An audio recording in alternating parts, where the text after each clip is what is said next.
आप सभी को जय मसीह की। प्रभु सभी को बहुत आशीष बरकत दे। तो आज हम जानेंगे श्रापों के विषय में कि श्राप आते कहाँ से हैं, कैसे लगते हैं और क्यों लगते हैं और इनसे छुटकारा कैसे पाएं, ये भी आपको बताया जाएगा आने वाली वीडियोस में। तो आज हम जानेंगे श्रापों का मतलब क्या है, श्राप कैसे लगते हैं, क्यों आते हैं, कहाँ से आते हैं। तो अगर हम देखो, सबसे पहले जानेंगे पवित्र शास्त्र के द्वारा। खुदावंद आज हमसे बात करेगा। जहाँ कहीं भी अगर ऐसा है तो हमें प्रार्थना करने की ज़रूरत है। ये वचन आज हम सभी के लिए है। बहुत से विश्वासियों की ज़िंदगी में श्राप काम करते थे, उनको मालूम भी नहीं है। देखो, प्रभु के वचन में लिखा है, अगर हम जानते हैं कि राहाब वेश्या के बारे में, वो धर्मी थी, धर्मी होने के बाद भी उसकी ज़िंदगी में श्राप काम करता था। उसी के वंश से दाऊद आया था। आगे चलकर अगर हम देखते हैं तो जब दाऊद से व्यभिचार हुआ, उसका कारण क्या था? क्योंकि राहाब पहले से ही वेश्या रही थी।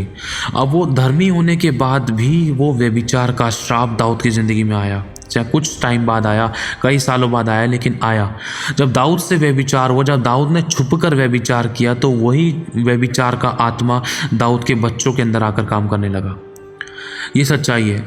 चाहे विश्वासी एक मनुष्य धर्मी भी है, तब भी उसकी ज़िंदगी में श्राप काम कर सकता है। ये तो क्लियर हो गया। अब वचन में अगर हम देखें तो यीशु के लहू से हम धुले हुए धर्मी हैं, लेकिन अब श्राप किस किस तरीके के, कैसे कैसे काम कर सकता है। अगर मान लो कोई इंसान है, उसने पानी का बपतिस्मा बिल्कुल सही रीति से लिया, अच्छे तरीके से पश्चाताप किया, विश्वास किया, अपने पापों से तौबा किया, अपने पापों का अंगीकार किया, फिर उसने अच्छे तरीके से पानी की डुबकी वाला पिता पुत्र पवित्र आत्मा के नाम से, यीशु के नाम से उसने बपतिस्मा लिया। फिर उसके बाद वो किसी न किसी प्रकार के या मूर्ति पूजा में लिप्त हो गया, या फिर वो किसी ऐसे व्यभिचार में लिप्त हो गया जो जिसके कारण एक विश्वासी की ज़िंदगी में 10 पीढ़ियों तक श्राप आता है। ध्यान से सुनना, एक विश्वासी प्रभु को जानने के बाद भी श्राप के अंडर में आ सकता है, क्योंकि वचन सबके लिए एक सा है। अगर एक मनुष्य विश्वास करने के बाद, प्रभु पर विश्वास करने के बाद, पानी का बपतिस्मा लेने के बाद अगर वो फिर मूर्ति पूजा में पड़ता है, तो ये इसका श्राप 4 पीढ़ियों तक काम करता है, श्रापित हो जाती है ज़िंदगी। और दूसरा, अगर एक विश्वासी पानी का बपतिस्मा लेने के बाद, यीशु पर विश्वास करने के बाद, अगर किसी स्त्री के साथ, अगर कोई स्त्री या किसी पुरुष के साथ शादी होने से पहले अगर कोई संभोग करते हैं या शारीरिक संबंध बनाते हैं, तो वो भी एक व्यभिचार का श्राप कहलाता है, जो कि 10 पीढ़ियों तक काम करता है। बच्चे, फिर उसके बच्चे, फिर उसके बच्चे, फिर उसके बच्चे, है ना। एक ये प्रकार के श्राप होते हैं जो प्रभु में आने के बाद भी एक विश्वासी अपनी गलती के कारण अपने जीवन पर और अपने वंश पर श्राप लेकर आता है। 2 प्रकार के श्राप आपको पता चल गए।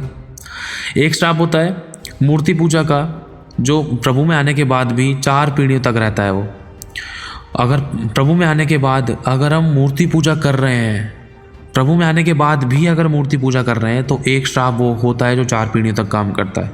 और प्रभु में आने के बाद भी अगर हम शारीरिक संबंध बना रहे हैं, शादी से पहले किसी और के साथ गैर संबंध बना रहे हैं, चाहे कोई स्त्री, चाहे कोई पुरुष है, कोई भी है, तो वो भी व्यभिचार का श्राप है जो 10 पीढ़ियों तक काम करता है। तो ये 2 प्रकार के श्राप होते हैं।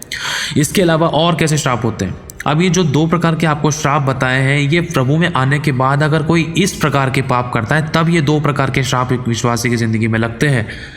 लेकिन छुटकारा भी है, ध्यान रखना, छुटकारा भी आपको बताए जाएंगे। तो छुटकारे भी आपको कुछ वीडियोस में बताए जाएंगे, अगर प्रभु की इच्छा है तो उसमें भी शेयर किया जा सकता है।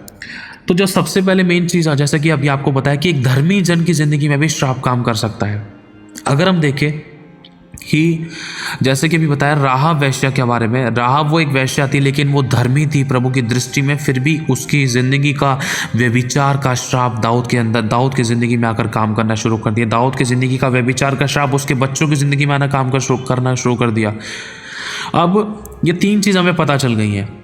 जो राहाब से दाऊद में आया ये श्राप, कहने का मतलब अगर इसको आसान शब्दों में समझे तो पूर्वजों के ज़िंदगी के श्राप उनके बच्चे, पोते, परपोते की ज़िंदगी में काम करते हैं। एक ये समझ लो दहेज में मिला हुआ श्राप कह सकते हैं। दहेज में मिला हुआ श्राप, जो पुराने टाइम में जो हमारे पूर्वज थे, दादा परदादा थे, जो उन्होंने कोई ऐसा मूर्ति पूजा किया, कोई उनकी ज़िंदगी में कोई ऐसा पाप रहा, व्यभिचार का पाप रहा या मूर्ति पूजा का पाप रहा, या किसी प्रकार का उन व्यभिचार या मूर्ति पूजा कुछ भी ऐसे काम करने के द्वारा जिसके द्वारा ज़िंदगी में श्राप आता है, और श्राप की वजह से कोई बीमारी उत्पन्न हो गई। अब वही बीमारी पोते पर पोते, फिर उनके पोते, फिर उनके पर पोते, वही मतलब पूर्वजों से चली हुई आ रही थी, उनके बच्चे, फिर उनके बच्चे, फिर उनके बच्चे, फिर उनके बच्चे, फिर आज ऐसे क्यों?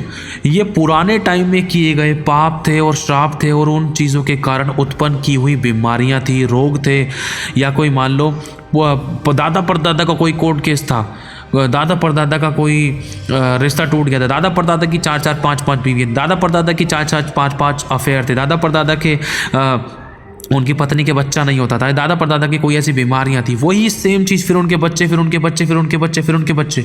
ये एक श्राप होता है, ये पूर्वजों से मिलता है, इनको भी तोड़ा जा सकता है।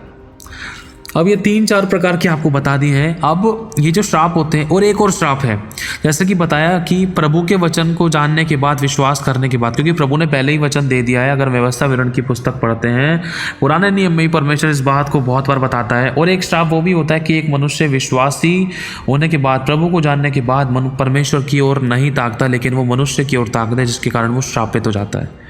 लिखा है हाय उस पर, हाय मतलब श्राप, श्रापित है वो मनुष्य जो सहायता पाने के लिए संसार की ओर जाता है, और धन्य है वह मनुष्य जिसने अपना आधार यहोवा को बना रखा है। एक ये श्राप मनुष्य की खुद की वजह से।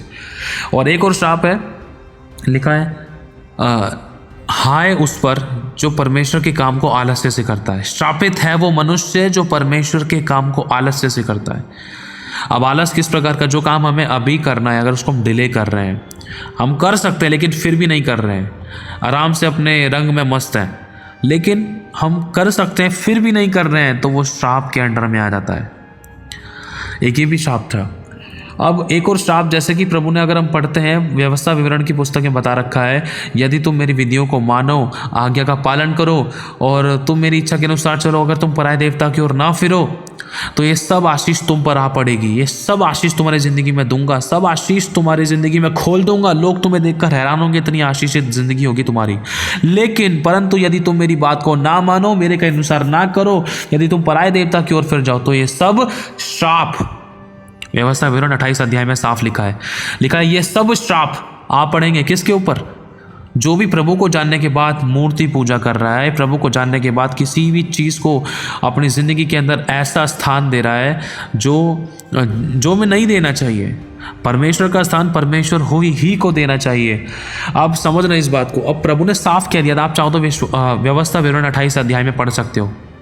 14-15 प्रकार की आशीषें हैं, 50 से ऊपर शायद वो होंगे श्राप। सोच कर देखो, एक तरफ आशीषों में परमेश्वर कह रहा है धन्य होगा तू घर में, धन्य होगा तू खेत में, धन्य होंगे तेरे बैंक, धन्य होंगे तेरे नौकरी, बिजनेस, अर्निंग, सेविंग, तेरे पति पत्नी, बच्चे, फैमिली, नातेदार, सब धन्य होंगे, आशीषित होंगे, कोई रोग कोई बीमारी नहीं होगा। लेकिन दूसरी तरफ जब श्राप वाले उसमें आयतों में पढ़ते तो साफ लिखा है, श्रापित तो तू नगर में, घर में, धन में, खेत में, पड़ोसी अड़ोसी में, लोगों में, घराने परिवार में, फैमिली, बच्चों में, बहुत सारी चीज़ों में परमेश्वर एक विश्वासी को बोल रहा है, इजराइलियों को बोल रहा था, जो प्रभु को जानने के बाद भी अगर प्रभु से दूर हो जाते हैं, प्रभु से पीछे हो जाते हैं, फिर जाते हैं और संसार में भटक जाते हैं, संसार की फिर तीजों त्योहारों में, रीति रिवाजों में या पूजा पाठ में, इन सब चीज़ों में हाथ लगाते हैं, तो वो श्राप के अंडर में आते हैं। और कितने खतरनाक श्राप है, कई बार पढ़ते हुए उनको डर लगता है। व्यवस्था विवरण 28 अध्याय। तो ये कुछ इस प्रकार के श्राप होते हैं। एक और प्रकार के श्राप है, जैसे कि अभी रिसेंटली याद आया, खुदा का धन्यवाद। जैसे मान लो कोई बुजुर्ग है, कोई बच्चा है, कोई छोटा है, कोई कोई फ्रेंड सर्कल है, कोई यारी दोस्ती का समूह है, कोई किसी भी प्रकार से है, कोई भी छोटा है चाहे बुजुर्ग है, चाहे बाल पक चुके हैं सर के, ध्यान से समझना। अगर कोई भी किसी को गुस्से में, क्रोध में, मजाक में, हंसी में, ठट्ठे में अपने मुंह से गलत शब्द निकालता है, श्राप देना है उसे। इसका मतलब श्राप देना होता है। कहने का मतलब, कोई बच्चा बुजुर्ग को बोल रहा है तू तो ऐसे ही रहेगा, तू कमा नहीं सकता, तेरी शादी नहीं होगी, तेरे बच्चा नहीं होगा। कोई बूढ़ा बुजुर्ग अपने बच्चों को श्राप देता है, ये तेरी तो कमाई नहीं होगी, तू तो ऐसे घूमेगा, दर दर की ठोकरें खाएगा, ये होगा। ये श्राप देना होता है। कई बार माता पिता बच्चों को मजाक मजाक में, तू तो ऐसे ही हो, तू तो मर ही जाए, तू तो एक्सीडेंट हो जाए, ये हो जाए, वो हो जाए, तू तो काम ही ना मिले, तू तो दर दर की ठोकरें खाए, तुझे तो पैसा ना मिले, तो मिलता ही नहीं काम, जा मिलेगा भी नहीं। ये श्राप होता है, समझना, सच्चाई है। कई बार यारी दोस्ती में बोलते हैं, जा तेरी तो शादी नहीं, तू तो काला कलूटा है, तेरे को तो दुल्हन भी काले कलूटी मिलेंगी, तेरे को तो, अरे तेरे तो बच्चे ही नहीं होंगे, अरे तू तो चल सूखा सर्रा सा ही रहेगा, तू तो बीमार ही रहता, बीमार ही रहेगा, तेरे बस की ना है कुछ काम करने की, अरे तेरे तो कोई काम चल ही नहीं सकता, चलेगा नहीं तेरे तो काम, तू तो हमेशा ऐसी मुंह लटका रहता है, तो ऐसे ही रहेगा, तेरे कपड़े भी ऐसे ही रहेंगे, तेरी शक्ल भी ऐसी रहेगी, तेरी जीवन ही ऐसी रहेगा, घटी तू तो मांगता ही रहेगा जीवन भर। तो बीमारी में रहेगा, परेशानी में रहेगा, समस्या में रहेगा। मजाक मजाक में, जानबूझकर और गुस्से में, कुड़कुड़ाहट में, विरोध रख के एक दूसरे को मुंह से श्राप देते हैं। ये उदाहरण देकर आप लोगों को बताया, समझना, ठीक है। कई बार एक विश्वासी कई बार एक मनुष्य दूसरे मनुष्य को अंदर से, दिल से, जब उसका दिल दुख जाता है तो उसको श्राप देता है। जहाँ तेरी ज़िंदगी, तेरा बाप, तेरी माँ, तेरी पत्नी, तेरे बच्चे, तेरे फैमिली, जब आपस में एक विश्वासी या एक कोई भी मनुष्य किसी मनुष्य को गुस्से में आकर या अंदर से दिल दुखता है, बहुत ज़्यादा दिल दुखा दिया होता है किसी ने, तो उस समय दिल से बद्दुआ निकलती है। बद्दुआ, उसे श्राप कहते हैं। बद्दुआ, उसका सही शब्द देखा जाए ना तो उसे श्राप कहते हैं। और श्राप अच्छी से अच्छी ज़िंदगी को कूड़ा करकट, लोहे के चने, बेकार, मिट्टी बना देता है, दलदल बना देता है। सब कुछ अच्छा होने के बाद भी आशीषों को नहीं देख सकते हैं। सब कुछ बढ़िया होने के बाद भी कहीं ना कहीं शरीर में बहुत खतरनाक रोग है। सब धन, दुनिया भर का धन होने के बाद भी चैन नहीं है, विश्राम नहीं है, आराम नहीं है, बीमारियां दुनिया भर की है। मैं कह रहा हूँ, समझने की कोशिश कर रहा हूँ। चलो मान लो कि धन दुनिया भर का है, लेकिन शांति नहीं है, चैन नहीं है, विश्राम नहीं है, आराम नहीं है, कोर्ट केस है, लड़ाई दंगा है, बीमारी है, विरोध है, कड़वाहट है, जलन है, एक दूसरे से बात नहीं करना चाह रहे हैं। सब कुछ होने के बाद भी जिंदगी को सुखा देता है। और कहीं ना कहीं एक मनुष्य अंदर ही अंदर सूखे और काले और अंधेरे में रहकर जीता है। जब कुछ समझ नहीं आता तो वो सुसाइड कर लेता है, हार जाता है, थक जाता है, मर जाता है, गलत कदम उठा लेता है। कोई रास्ते नहीं दिखाई देते, कोई उम्मीद नहीं दिखाई देती, कोई आशा नहीं दिखाई देती। श्राप के अंडर में इंसान गलत चुनाव करता है, गलत डिसीजन लेता है, गलत द्वारों पर जाता है, गलत जगह जाता है, गलत चीज़ों में फिर हाथ लगाता है, प्रभु के वचन को तोड़ता है। ये कहीं ना कहीं श्राप का काम होता है, जो जिंदगी को धीरे धीरे करके निगल लेता है और एक सोने जैसी जिंदगी को मिट्टी बना देता है जो पैरों में रोंदी जाती है। ये श्राप का काम होता है। दुनिया भर का धन होगा लेकिन रोग इतने सारे, दुनिया भर का धन लेकिन प्यार नहीं, कोई पूछने के लिए, कोई अपना पूछने के लिए, कोई प्यार से इज्जत करने के लिए, कोई प्यार से रोटी खिलाने वाला नहीं है, समझने वाला नहीं है, समझाने वाला नहीं। खून के आंसू बहा रहे हैं सब कुछ दुनिया भर का होते हुए भी, अच्छे रिश्ते नाते होने के बाद भी कोई प्यार से बात करना राजी नहीं, एक दूसरे के विरोध, एक दूसरे के प्रति इतना जलन, इतना कड़वाहट कि कोई बाहर वाले शत्रु से भी ऐसा नहीं करता होगा। ये सारे श्राप के काम है जिसका असर फैमिली में, परिवार में, धन में, लोगों में, लाइफ के हर एक हिस्से में कहीं ना कहीं दिखाई देता था। जो रिश्ते नातेदारों में, खुद की जिंदगी में, पर्सनल लाइफ में भी दिखाई देता था। श्राप के द्वारा एक मनुष्य की जिंदगी के अंदर है ना, सब कामों को करने के बाद भी असफलता है, निराशा और आंसू और तकलीफ और समस्याएं, बंधन और रुकावटें नजर आती हैं। और इसी के साथ साथ इच्छाएं बहुत होती हैं लेकिन उसमें से एक भी इच्छा पूरी नहीं हो पाती है, ना ही कोई आशा पूरी हो पाती है। कहीं ना कहीं इंसान अकेला, टूटा पिसा और आंसू में, समस्या में और कहीं ना कहीं बंधा हुआ सा महसूस करता है। और इसी के साथ साथ इंसान अपनी ज़िंदगी को अच्छा जीना तो चाहता है लेकिन सब कुछ अच्छा करने के बाद भी उसको ज़िंदगी में कुछ भी अच्छा नहीं मिल पाता है। अच्छा करने के बाद भी, ईमानदारी का जीवन जीने के बाद भी, सब कुछ बढ़िया होने के बाद भी। क्यों? क्योंकि ये श्राप होता है जीवन में। और हाँ, इस बात को हमें हमेशा याद रखना है कि प्रभु यीशु मसीह के अलावा और जो तरीके आपको बताए जाएंगे प्रभु में होकर, वचन के द्वारा, उसके अलावा कोई भी श्रापों से और इन बंधनों से आज़ाद नहीं कर सकता। इस बात को हमें हमेशा याद रखना है क्योंकि यीशु ही वो ताकत है, यीशु में ही वो सब चीज़ें हैं, वो भरपूरी, वो सामर्थ्य है। यीशु के द्वारा ही हम इन सब चीज़ों से आज़ादी पा सकते हैं, छुटकारा पा सकते हैं। तो इन चीज़ों को ज़रूर जानने के लिए आप कोशिश करना कि इसकी अगली वीडियो भी आप देख सको। जय मसीह की आप सभी को, प्रभु सभी को बहुत आशीष दे।